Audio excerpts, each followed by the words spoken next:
ঢাকা, ভারত না বাংলাদেশ। ভারত থেকে কোনো পুশিন বাংলাদেশে চলবে না। ওসব সারা লোকেরা কোনো বাইক দিয়ে না, বড় বক্তব্য দেবেন না, ওখানে কোনো বক্তব্য দেবেন না।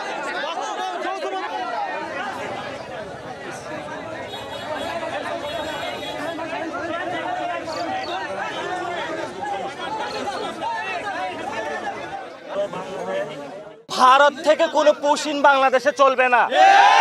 আমি অনেক জীবনের রিস্ক নিয়ে এখানে এসেছি, কারণ সীমান্ত এলাকার মানুষদের দেখার কেউ নাই বাংলাদেশে। সীমান্ত এলাকায় হসপিটাল নাই, সীমান্ত এলাকায় স্কুল নাই, সীমান্ত এলাকায় কর্মসংস্থান নাই।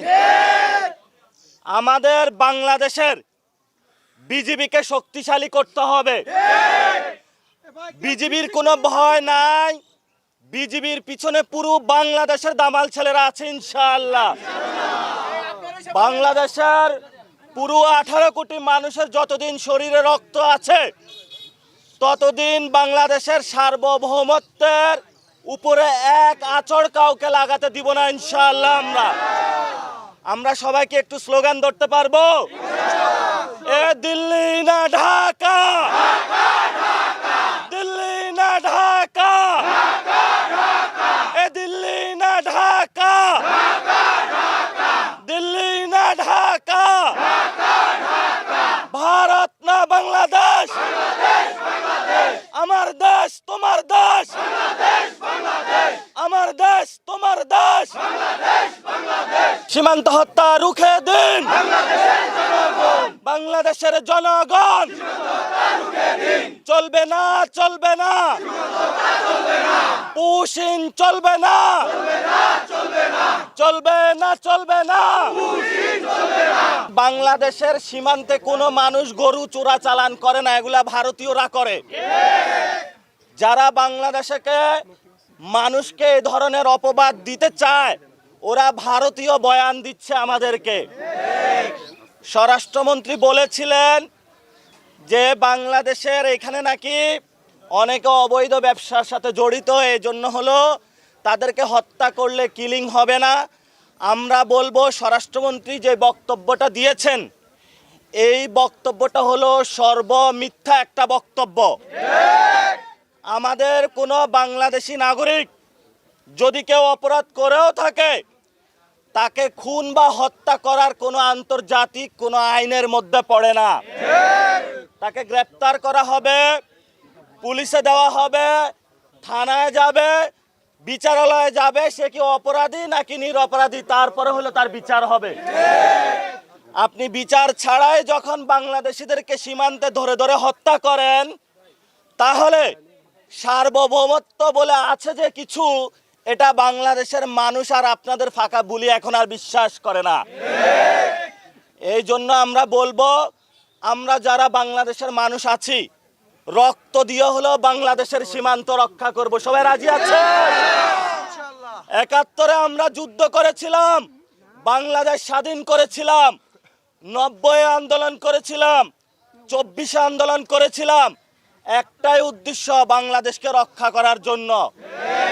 সীমান্ত আপনারা যারা আছেন, আমাদের কোনো দল নাই এখানে, কে এনসিপি, কে বিএনপি, কে জামাত, এটা দেখার প্রয়োজন নাই।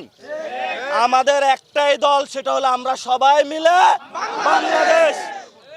দল মত নির্বিশেষে বাংলাদেশের সীমান্তকে রক্ষা করতে হবে। সীমান্তে কোনো ভারতীয় পুশিন চলবে না। বিজিবিকে শক্তিশালী করতে হবে এবং সীমান্তে কোনো হত্যাকাণ্ড চলবে না। আমরা সরকারকে অনুরোধ করব, সীমান্তে যতগুলা খুন হয়েছে ভারত সরকার করেছে, খুনি সন্ত্রাসী বাহিনী বিএসএফ করেছে। সরকারকে বলবো আন্তর্জাতিক আদালতে যাওয়ার জন্য। ভারতকে হলো আন্তর্জাতিক আদালতের কাঠগড়ায় দাঁড় করানোর জন্য, যে তুমি বাংলাদেশি নাগরিকদেরকে কেন খুন করেছ। ভারত একটা খুনি রাষ্ট্র, বিএসএফ একটা খুনি বাহিনী। এই খুনি বাহিনী থেকে, খুনি রাষ্ট্র থেকে বাংলাদেশের নাগরিকদেরকে রক্ষা করতে হবে। এই জন্য আমাদের বাংলাদেশের যারা সেনাবাহিনী রয়েছে, বিজিবি রয়েছে, ভালো পুলিশ অফিসার যারা রয়েছে, তাদেরকে আমাদের শক্তিশালী করতে হবে। আপনি বিজিবির হাতে হলো খেলনা পিস্তল ধরায় দিবেন আর বলবেন সীমান্ত রক্ষা করব, এইসব চলবে না। বড় বড় অস্ত্র দিতে হবে আমাদের বিজিবি ভাইদেরকে, ভালো ভালো পেট্রোলিং কার দিতে হবে, তাদের বেতন বাড়াইতে হবে। সারা রাত মশার কামড় খায়া তারা পেট্রোলিং করে, বেতন পায় 10 টাকা। এ দিয়া হলো বিজিবি ভাইরা হলো শক্তিশালী হবে না। আপনাদের পিলখানা হত্যাকাণ্ডের কথা মনে আছে? অনেক বিডিআর বাইকে হত্যা করা হয়েছিল, সেগুলোর কি আমরা এখনো বিচার বুঝিয়ে পাইছি? ইতিমধ্যে কয়েকদিন আগে বক্তব্য দিয়েছে মমতা গতকালকে, যে বাংলাদেশে বড় একটা খুনের ঘটনা ঘটেছে, সে বিষয়ে অমিত শাহ তাকে নির্দেশনা দিয়েছিল। তাহলে আমার সীমান্ত দিয়ে কিভাবে আমার ওসমান হাদি ভাইয়ের খুনি পালিয়ে যায়, এটা সরকারের কাছে সরকার এখন আছে। ওসমান হাদি ভাইকে কে খুন করেছে আমরা এটা জানতে চাই। আমরা হলো কাদা ছোড়াছুড়ি চাই না। এটা কি জামাত করেছে, নাকি এনসিপি করেছে, নাকি বিএনপি করেছে? এইসব দোষার উপর রাজনীতি বাংলাদেশে জজমিয়া নাটক চলবে না। প্রকৃত খুনিকে তাকে আপনারা বের করেন। আমরা মনে করি আপনারা যদি এখানে গড়িমাসি করেন, তাহলে আপনারা শেখ হাসিনার আমলে বা অতীতে যেইভাবে হলো সাগর রুনি হত্যাকাণ্ডের বিচার হয় নাই বাংলাদেশে, সেই পথে আপনারা হাঁটছেন।